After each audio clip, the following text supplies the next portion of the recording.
श्रीमद् भागवत महापुराण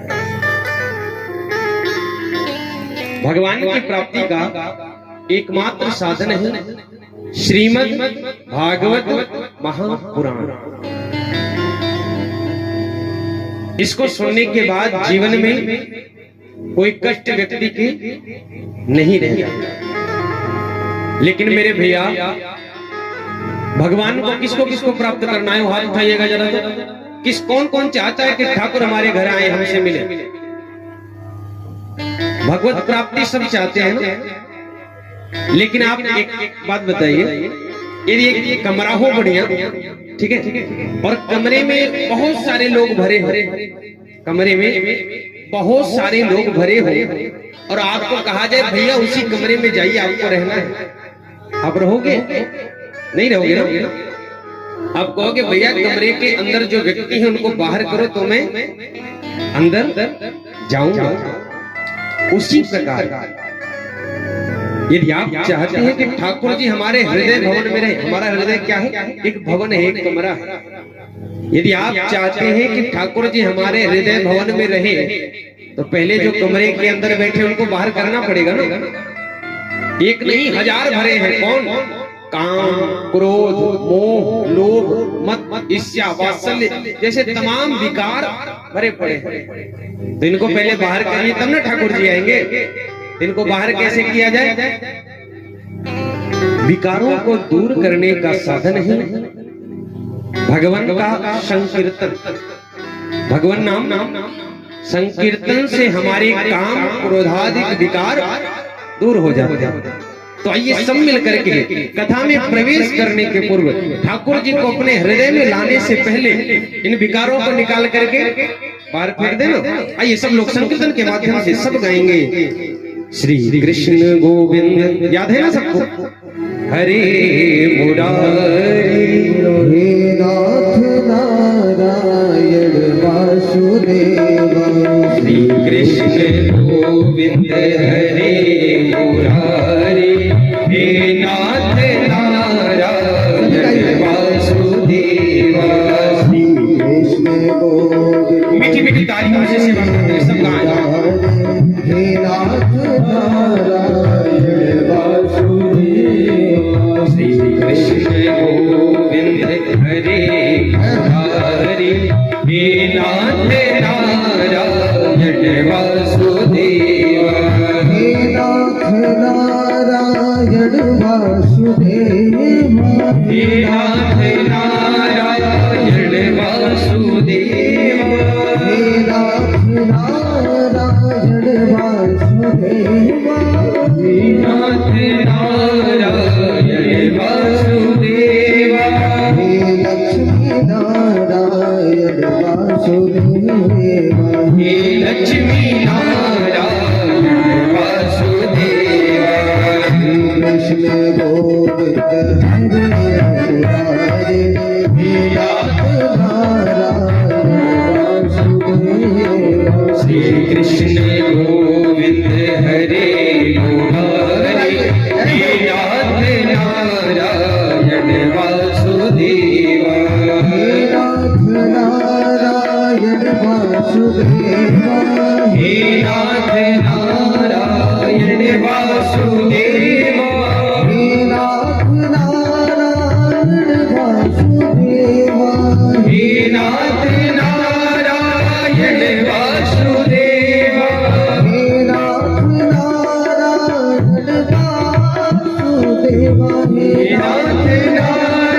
नारायण वासुदेव। हे नाथ नारायण वासुदेव। हे नाथ नारायण वासुदेव। श्री कृष्ण गोविंद हरे मुरारी, जय हो। हे नाथ नारायण वासुदेव। श्री कृष्ण गोविंद हरे मुरारी, हे नाथ नारायण वासुदेव। कृष्ण गोविंद हरे मुरारी, हे नाथ नारायण वासुदेव। भैया संकीर्तन ऐसे नहीं करते, ऐसे संकीर्तन नहीं होता। कितने दिनों बाद आपके यहाँ भागवत कथा हो रही है? 45 साल बाद। जय हो।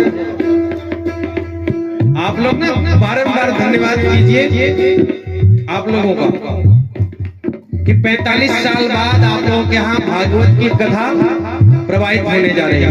इसीलिए आप लोग भूल चुके हैं कि संकीर्तन कैसे होता है। पहली बात तो पीछे बैठ करके मत सुनिए, सब लोग आगे आइए। जब तक वक्ता के सामने बैठ करके कथा नहीं श्रवण करेंगे तब तक आनंद नहीं आने वाला। सब लोग बाबूजी आ जाइए, सभी लोग आगे आ जाइए, सब लोग आ जाइए, आगे आइए सब लोग। और प्रेम से मस्ती में तालियों की सेवा करते हैं सब गाएंगे। हे नाथ नारायण वासुदेव, हे नाथ नारायण वासुदेव, हे नाथ नारायण वासुदेव, हे नाथ नारायण वासुदेव, हे नाथ नारायण जय हो। वासुदेव, हे नाथ नारायण वासुदेव, हे नाथ नारायण वासुदेव, कृष्ण हरे मुरारी, क्या बात है? नाथ नारायण वासुदेव, कृष्ण गोविंद हरे मुरारी, हे नाथ नारायण वासुदेव, श्री कृष्ण गोविंद हरे मुरारी, हे नाथ नारायण वासुदेव, श्री कृष्ण गोविंद हरे मुरारी, हे नाथ नारायण वासुदेव, श्री कृष्ण गोविंद हरे मुरारी, हे नाथ नारायण वासुदेव, श्री कृष्ण गोविंद हरे मुरारी, हे नाथ नारायण वासुदेव, हे नाथ नारायण वासुदेव, हे नाथ नारायण वासुदेव, हे नाथ नारायण वासुदेव, हे नाथ नारायण वासुदेव, हे नाथ नारायण वासुदेव, हे नाथ नारायण वासुदेव,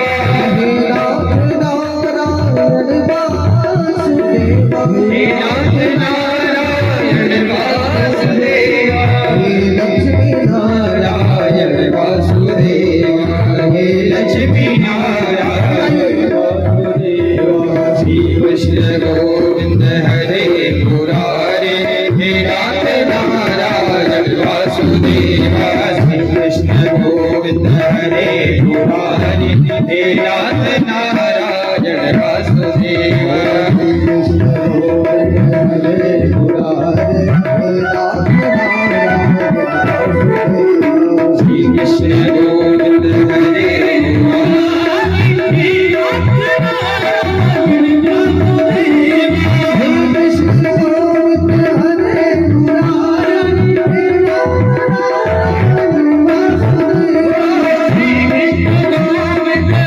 मुरारे, हे नाथ नारायण वासुदेव, हे नाथ नारायण वासुदेव, हे नाथ नारायण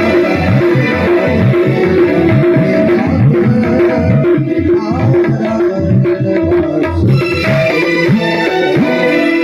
बोल वृंदावन बिहारी लाल की जय हो। श्री कृष्ण गोविंद हरे मुरारे, हे नाथ नारायण,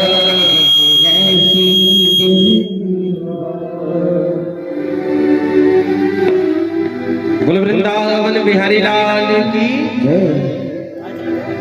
एक बार प्रेम से क्या बोलेंगे हो? आप लोगों को तो पता नहीं होगा। सही ना? देखिए मेरी कथा सुनने का नियम एक है, आपको ये नियम हर हालत में फॉलो करना पड़ेगा। राधे राधे बोलना पड़ेगा। हमेशा राधे नाम का उच्चारण मेरी कथा में होना चाहिए। जब आप राधे नाम का उच्चारण करेंगे तब मेरी एनर्जी बढ़ेगी और तब मैं आप लोगों को कथा सुनाऊंगा। तो अगर प्रेम से क्या बोलेंगे, राधे राधे। ऐसे जब कहे ना तो राधे राधे बोल दिया करिएगा। बड़े सौभाग्य की बात है मेरे भैया कि आप लोगों को भागवत कथा का रसास्वादन करने का सौभाग्य प्राप्त हुआ है। भैया इसको थोड़ा सा कम कर दीजिए। देखिए, जो भागवत कथा आप सबके मध्य प्रवाहित हो रही है ना, ये इतनी सरलता से प्राप्त नहीं होती। भगवान की यह मंगलमयी कथा इतनी आसानी से नहीं मिल जाती। कहते हैं भाग्योदयेन बहुजन्म समर्जितेन सत्संगमं च लभते पुरुषो यदा वै। कब मिलती है भागवत की कथा? भाग्योदयेन बहुजन्म समर्जितेन, जब हमारे जन्म जन्मांतर के कल्प कल्पांतर के समुचित पुण्य एकत्रित होते हैं, कई जन्मों का पुण्य इकट्ठा होता है, तो हमें भगवान के पूजन करने का सौभाग्य और भगवान की कथा सुनने का सौभाग्य प्राप्त होता है। ये देव दुर्लभ कथा है भैया, इतनी आसानी से सबको प्राप्त नहीं होती। ये तो हम मानव को भगवान की इतनी कृपा प्राप्त है ना कि हम लोग जब चाहते हैं, जहां चाहते हैं, भागवत कथा प्रारंभ कर देते हैं। लेकिन 4 वेद, 6 शास्त्र, 18 पुराणों का 18वां पुराण है ये श्रीमद् भागवत, जो समस्त वेदों का और शास्त्रों का क्या है? सार। सार अर्थात समझते हैं, जैसे समस्त वृक्षों का फल है ये, जो वेद है ना, उन सब का ये फल है। और जो आप सबको सुनने को मिल रहा है, इसको सुनने से क्या होता है? मन में विचार आता होगा कि भागवत कथा सुनने से होगा क्या? तो सुखदेव बाबा व्याख्यान करते हैं कि धर्मं प्रोचित कैत्रवोत्र परमो निर्वस्त्राणां शताम् वैद्यं वास्तवमप्रवस्त शिवदम् तापत्रयोन्मूलनम्। श्रीमद् भागवते महामुनिकृते किम वा परैरीश्वरः सत्यो हृद्यवरुद्धते कृतभिः शुश्रूषुभिः तत्क्षणम्। क्या है? धर्मं प्रोक्षित कैत्रवोत्र परमं। बड़े बड़े संत महापुरुषों के द्वारा जानने योग्य धर्म क्या है हमारा? हमारा धर्म क्या है? सत्य। सत्य हमारा धर्म है। और परम धर्म क्या है? बोले भगवान की कथा। हमारा धर्म है सत्य और परम धर्म है भगवान की कथा। भागवत की कथा हमारा परम धर्म है। बोले इसके सुनने से क्या होता है? बोले तापत्रयोन्मूलनम। व्यक्ति के शरीर के जो ताप है ना, जो दुखों से जल रहा है व्यक्ति संसार में, तापत्रयोन्मूलनम, सब समाप्त हो जाते हैं। इतना ही नहीं भैया, आगे लिखते हैं कि श्रीमद् भागवते महामुनि कृते किम वा परैरीश्वरः।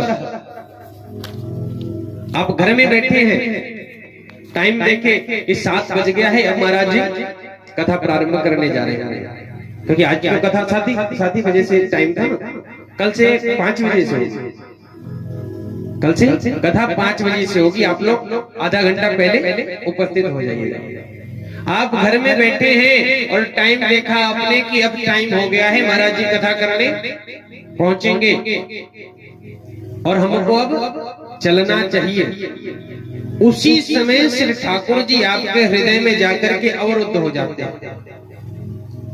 उसी समय सत्यो हृदय वरुद्ध तेति कृतभी शुश्रूषवी तत्क्षणा श्रोतुम इच्छित भी तत्क्षणात्। सुनने की इच्छा हुई कि ठाकुर जी हमारे हृदय में जाकर के कैद हो जाते हैं। अभी आपने कथा सुनी नहीं है, उससे पहले ऐसी है श्रीमद् भागवत महापुराण की कथा जो आज आप सब लोग श्रवण करने जा रहे हैं। और मेरा भी परम सौभाग्य कि उतनी दूर से चल करके आया और श्री जनक नंदिनी जानकी जी की जन्मस्थली में इस पावन धरा पर बैठ करके इस भागवत की कथा सुनाने का अवसर प्राप्त हो रहा है।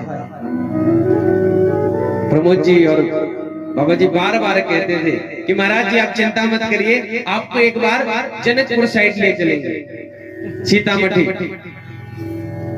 और वहां चल करके भगवान की कथा किया जाएगा। और आज मां की कृपा हुई कि आप सबके मध्य इस जानकी जी की जन्मभूमि में बैठ करके आप सभी को कथा श्रवण करा रहा हूं। ये मेरा सौभाग्य नहीं, परम सौभाग्य है जो इतना अच्छा आप सबके मध्य भागवत कथा करने का अवसर प्राप्त हुआ। तो आइए भागवत कथा के बारे में जाने ना क्या है, प्रवेश करें भागवत महापुराण में। देखिए आज भागवत की कथा नहीं होगी, आज भागवत की कथा नहीं होगी। आज हम जानेंगे कि भागवत है क्या चीज, क्योंकि जाने बिनु हो ही नहीं प्रीति, बिन प्रीति हो ही नहीं परतीति, और प्रीत बिना नहीं भगत दृढ़ाई। जब तक हम जानेंगे नहीं तब तक हमारा प्रेम नहीं होगा, और जब तक हमारा प्रेम नहीं होगा तब तक पाने की इच्छा नहीं होगी। तो इसलिए सबसे पहले जानना जरूरी है कि भागवत महापुराण है क्या। जैसे आप श्रोता समुदाय बैठे ना, ऐसे नैमिषारण्य के पावन तीर्थ में 88,000 सनकादि ऋषि बैठ करके श्री सूत जी महाराज को व्यास मंच पर विराजमान करके प्रश्न पूछा कि महाराज कोई ऐसा जब जब पूजा पाठ बताइए ना जिसके सुनने मात्र से दुनिया का जो भय है ना, डर, संसार का जो डर है वो समाप्त हो जाए, क्योंकि आप ज्ञानी हैं, आपके पास ज्ञान का प्रकाश है, और हम अज्ञान के अंधकार में व्याप्त हैं। तो आप ज्ञान का प्रकाश हमारे प्रति बिखेरिए जिससे हमारा अज्ञान तिमिर ध्वस्त हो सके। हम जानना चाहते हैं कि वैष्णव जन अपने भक्ति ज्ञान वैराग्य को बढ़ाने के लिए क्या क्या करते हैं। ऐसा कुछ उपाय बताइए जो देखने में छोटा हो लेकिन दुनिया के समस्त भय को, सारे डर को समाप्त कर दे। सूत जी महाराज ने पूछा कि ऋषियों सबसे पहले तो ये बताओ कि इस दुनिया में सबसे बड़ा भय कौन सा। अब बताइए इस दुनिया में सबसे बड़ा डर किस चीज का है, किसी को पता है? इस दुनिया में डर तो बहुत सारे हैं, हर व्यक्ति डरा हुआ है, कहीं मेरा रुपया पैसा धन वैभव न चोरी हो जाए। लेकिन मृत्यु का भय एक ऐसा है जो प्रत्येक प्राणी को भयाक्रांत रखता है। काल व्याल मुख ग्रास त्रास निर्नाश हेतवे श्रीमद् भागवतम शास्त्रम कलौ कीरेण भाषितम। हर व्यक्ति डरा हुआ है कहीं मेरी मृत्यु न हो जाए, है कि नहीं?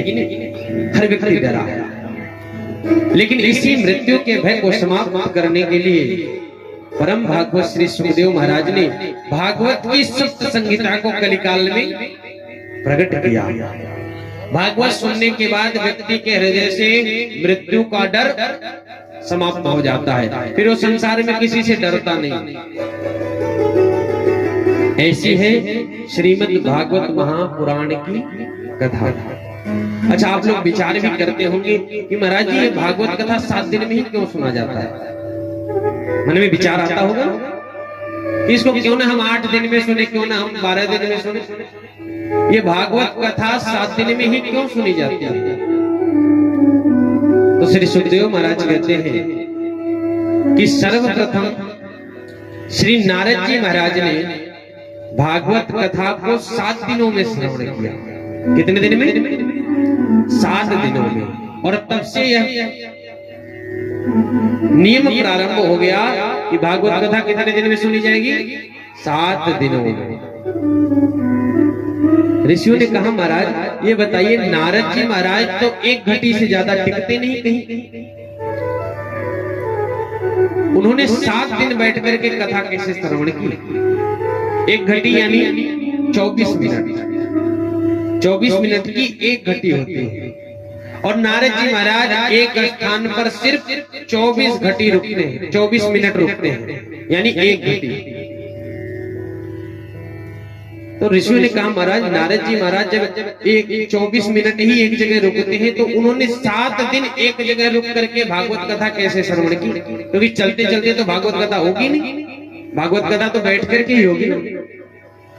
नारद जी महाराज को श्राप है कि वो 1 घटी से ज्यादा कहीं रुक नहीं सकते। और जानते हैं क्यों? दक्ष प्रजापति एक बार 1000 बच्चों को जन्म दिए। तो नारद जी पहुंचे, तो नारद जी को तो सब जानते ही हैं। नारद जी ने प्रश्नों में उलझा डाला। बोला ऐसा बिल जानते हो जहां घुसने के बाद कोई वापस नहीं आता? बच्चों ने कहा नहीं जानते हैं। नारद जी ने कहा ऐसी नदी जानते हो जो दोनों तरफ बहती है, इधर से भी बहती है उधर से भी? बच्चों ने कहा हम कहा जाने ऐसी नदी, हम तो यही नदी जानते हैं जो एक ही तरफ बह करके जाती है। नारद जी ने कहा अच्छा घोंसली के पति को जानते हो? बोले नहीं जानते। नारद जी ने कहा तो तुम जीवन में कुछ नहीं कर सकते। बच्चों ने कहा महाराज तो आप ही कृपा करके बता दीजिए। नारद जी ने कहा हम बताएंगे तो बाबा बनना पड़ेगा, हम बताएंगे तो बाबा बनना पड़ेगा। बच्चों ने कहा चलो ठीक है बन जाएंगे। तो नारद जी ने दक्ष के 1000 बच्चों को बाबा बना दिया। और जब दक्ष ने देखा तो दक्ष को बड़ा क्रोध आया। तो कोई माता पिता चाहता हो कि मेरा बेटा बाबा बन जाए? नहीं चाहता। अरे महाराज जी के साथ 2 दिन रहने लगे ना तो माता जी कहेंगे कि महाराज जी के पास कम जाया करो, नहीं तो तुम भी बाबा बन जाओगे। ऐसा कहते हैं ना। तो दक्ष को क्रोध तो खूब आया, लेकिन दक्ष क्रोध पी करके रह गया। लेकिन दक्ष ने फिर 10,000 पुत्रों को जन्म दिया। और नारद जी महाराज फिर पहुंच गए बच्चों के पास और फिर यही प्रश्न किया कि ऐसा बिल जानते हो जहां घुसने के बाद वापस कोई नहीं आता, दोनों तरफ बहने वाली नदी को जानते हो? फिर यही सारे प्रश्नों में उलझाया और फिर बोले तभी बताऊंगा जब बाबा बन जाओगे। बच्चों ने कहा बन जाते हैं बाबा, क्या दिक्कत है? फिर 10,000 पुत्रों को नारद जी ने बाबा बना दिया।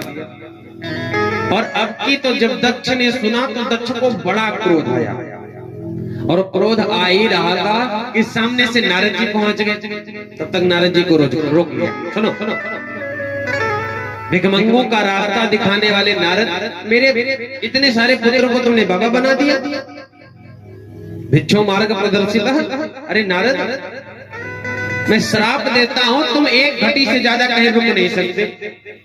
1 घटी से ज्यादा कहीं रुकोगे नहीं, किसी को प्रश्न में उलझाओगे नहीं और बाबा किसी को बनाओगे नहीं। भिखमंगों का रास्ता दिखा दिए मेरे बच्चों को। तो नारद जी भी मन में विचार किए कि रमता जोगी और बहता पानी अच्छा, क्योंकि योगी अगर एक जगह रुक गया तो उसके चरित्र पर दाग लग जाएगा। और जल यदि एक जगह स्थित हुआ ना तो उसमें काई जमना प्रारंभ हो जाती है। इसलिए नारद जी ने कुछ बोला नहीं। नारद जी चाहते तो प्रत्युत्तर में श्राप दे सकते थे, लेकिन नारद जी ने मन मन भगवान का लाख लाख धन्यवाद किया और चलते बने। तो ऋषियों ने कहा महाराज जब नारद जी 1 घटी से ज्यादा कहीं टिकते नहीं तो 7 दिन बैठ करके कैसे कथा को श्रवण किया? कृपा करके बताइए। तो श्री सुखदेव महाराज कहते हैं कि ऋषियों, एक बार नारद जी सत्संग की इच्छा लेकर के कहां आए? पृथ्वी पर। क्योंकि मेरे भैया सत्संग जो आपको प्राप्त हो रहा है इस समय, यह पृथ्वी लोक के अलावा और कहीं नहीं है। कहते हैं ना कि राम संदेशा भेजिया, दिया कबीरा रोय, जो सुख है सत्संग में, सो वैकुंठ न हो। मेरे भैया इस धरातल के अलावा वैकुंठ में भी सत्संग जैसा सुख नहीं है। जो हम लोग आए दिन ना, कभी जन्माष्टमी मना लेते हैं, कभी भगवान की कथा श्रवण कर लेते हैं, तो कभी राम जी का विवाह मना लेते हैं, कभी कीर्तन कर लेते हैं, रामायण, ये सब खाली पृथ्वी पे होता है और कहीं नहीं होता। इसीलिए हमारे ब्रज में कहा जाता है कि मुक्ति भी नौन सी खारी लागे। हमको मुक्ति नहीं चाहिए, मुक्ति भी नून की तरह हमको खट्टी लगती है। क्योंकि वैकुंठ में मुक्ति प्राप्त करने के बाद ये भगवान का विवाह देखने का सुख मिलेगा। अब लोग चले जाते हो जनकपुर विवाह देखने, भागवत कथा सुनने को मिलेगा? नहीं मिलेगा मुक्ति होने के बाद। इसलिए ब्रज वाले कहते हैं मुक्ति हमको नहीं चाहिए, हमको तो भगवान की कथा मिलती रहे, बस यही चाहिए। नारद जी जैसे महान संत पृथ्वी पर आते हैं क्या करने? सत्संग करने। नारद जी के मन में सत्संग की इच्छा हुई तो नारद जी महाराज पृथ्वी पर आए और सोचे चल करके संतों के पास सत्संग करेंगे, कुछ दिन मृत्यु लोक में बिताएंगे। नारद जी महाराज जब संतों के पास आए ना, तो नारद जी का मन बड़ा दुखी हो गया। क्यों जानते हैं? क्योंकि कलयुग के जो संत हैं वो पाखंडी होते चले जा रहे हैं। पाखंड निरता संत। कलयुग के जितने संत हैं, पहले देखिए, पहले जो संत होता था वो विरक्त होता था और उसको उतनी महान माना जाता था। जो सब कुछ परित्याग करके जंगल में चला जाता था और भगवान का भजन करता था, वो सबसे बड़ा संत होता था। लेकिन आज का संत जो जितना वैभव संपन्न है, बढ़िया फोर व्हीलर गाड़ी से चल रहा है, फॉर्च्यूनर से, बड़े बड़े बंगले बने हैं और संत बन के घूम रहा है, उसको लोग हम प्रधानता देते हैं, उसको महान संत मानते हैं, कि नहीं? पहले का संत विरक्त होता था और आज का संत वैभव संपन्न होता है। नारद जी ने जब देखा तो बड़ा मन दुखी हुआ। अरे इतना ही नहीं मेरे भैया, यदि आवाज लगाई जाए, देख करके नारद जी ने कहा ये इतना बड़ा महल किसका है? तो बोले सन्यासी जी महाराज का। अर्थात जो सब कुछ परित्याग कर दिया हो, हर वस्तुओं से सन्यास ले लिया, उसका इतना बड़ा महल खड़ा है। ये बच्चे किसके हैं? तो जवाब मिलता है ब्रह्मचारी जी महाराज के। ये इतना हल्ला कहां से हो रहा है? तो जवाब मिलता है मौनी बाबा के आश्रम से। ऐसे हैं कलयुग के संत, पाखंड निरता संत। तो नारद जी ने देखा तो नारद जी का मन बड़ा दुखी हुआ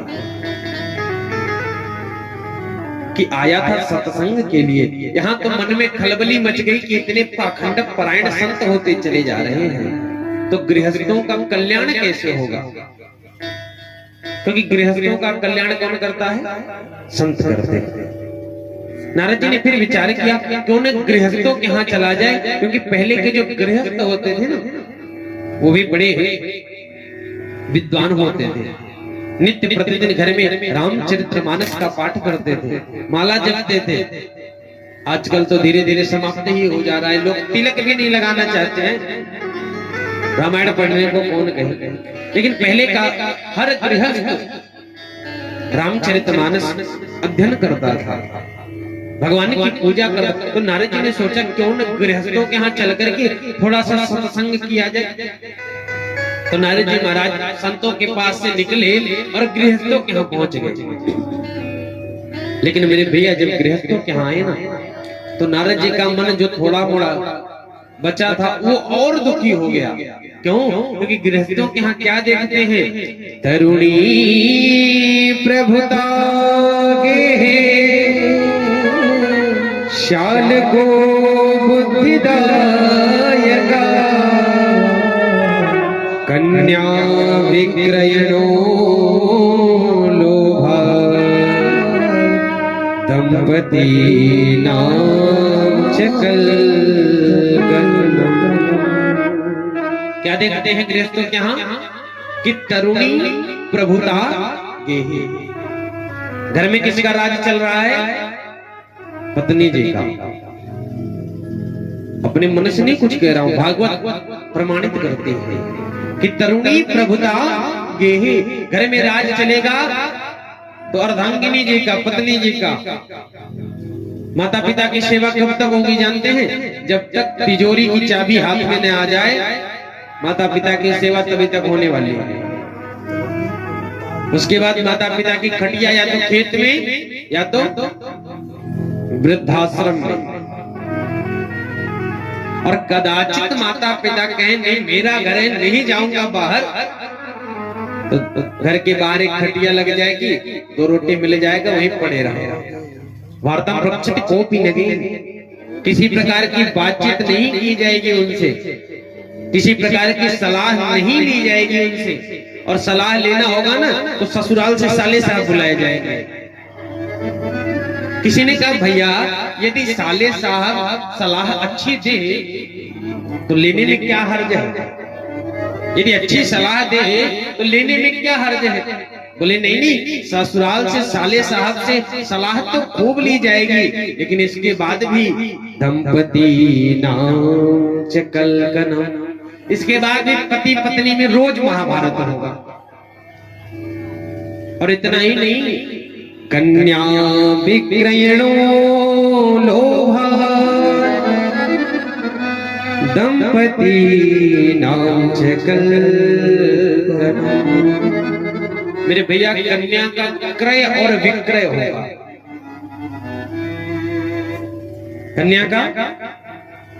कन्याएं खरीदी जाएंगी और बेची जाएंगी, जो आज आप सबके मध्य स्पष्ट नेत्रों से देखा जा सकता है।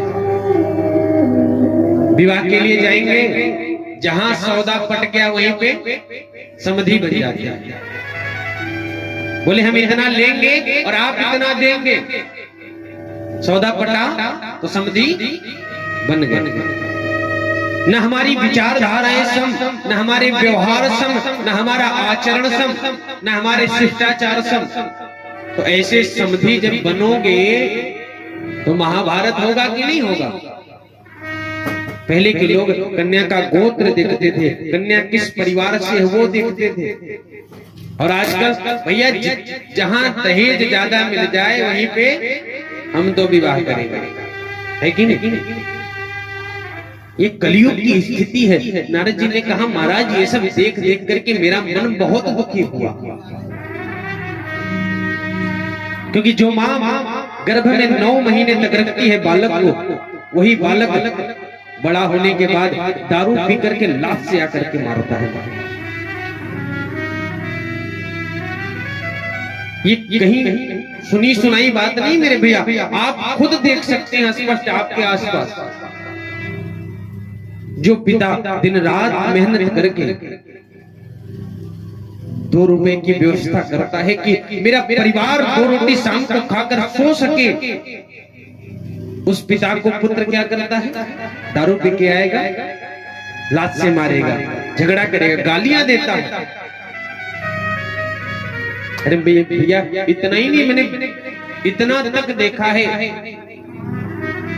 कि पिता एक चप्पल बार बार सिला करके पहनता है, बार बार सिलाएगा और पहनेगा, लेकिन बेटे को ब्रांडेड जूते पहनवाता है। दिन रात मेहनत करता है कि मेरा परिवार 2 रोटी खाए और प्रेम से सो सके, मेरे बच्चे अच्छे विद्यालय में पढ़ सके। इसके लिए पिता एड़ी से लेकर के सर तक का मेहनत लगा देता है। लेकिन वही बच्चे जब बड़े होते हैं ना तो कहते हैं आप लोगों ने मेरे लिए किया ही क्या? हैं? आप लोगों ने किया ही क्या मेरे लिए, और नहीं तो मेरा जीवन बर्बाद कर दिया। अरे मेरे भैया, उस माँ से पूछो ना जिसने 9 महीने आपको गर्भ में रखा, और उतना ही नहीं, कहा जाता है कि एक बालक को जन्म देने में एक माँ का दूसरा जन्म होता है, असहनीय पीड़ा होती है। और फिर लालने पालने दुखम प्रसूता यश्च वर्तते, बालक के लालन पालन में ना हजारों दुख उठाना पड़ता है। जब माँ रात्रि में सो रही होती है ना, बच्चा बाथरूम कर देता है इस साइड, तो इधर गीला हो गया तो माँ उठा करके इधर सुला लेती है,